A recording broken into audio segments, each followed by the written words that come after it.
আমরা বিভিন্ন civil society থেকে আমরা অনুরোধ পেয়েছি যে 13 তারিখ অক্টোবর 2025 ওই দিনে যে হরতালটা আমরা 12 ঘন্টার বন্ধ রেখেছিল, তাদের অনুরোধ ছিল যে দেওয়ালির আগে বা কালী পূজার আগে যাতে এই হরতালটা না করা হয়।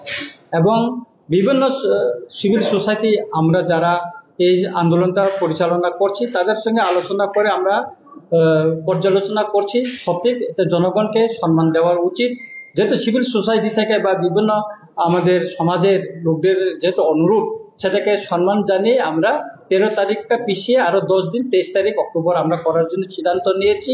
এবং সেটা 12 ঘন্টা থেকে 24 ঘন্টা করা হবে পুরো সারা ত্রিপুরাতে আমরা করব। এবং আমি নিজে আগরতলায় এখানে পিকেটিং এ আমি নিজে থাকবো। এখানে মূল দাবি হলো যে আগে যে আমাদের 8 দফার দাবিটা আছে, এই দাবিটা এখানে দাবিটা আছে আগের যে 7 দফার দাবি, এটার সঙ্গে যুক্ত হয়েছে যে এনএলএফটি এবং এটিটিএফ-এর সঙ্গে মানে 4 সেপ্টেম্বর 2024 যে দিল্লিতে যে ত্রিপাঠিক অ্যাকর্ড হয়েছে সেটা আমরা যুক্ত করেছি। কারণ এটিটিএফ এবং এনএলএফটি যারা স্বাভাবিক জীবনে ফিরে আসে, তারাও এই সিভিল সোসাইটির আন্দোলনে যুক্ত হতে চায়, সেই জন্য তাদের দাবিটা এখানে অন্তর্ভুক্ত করা হয়েছে।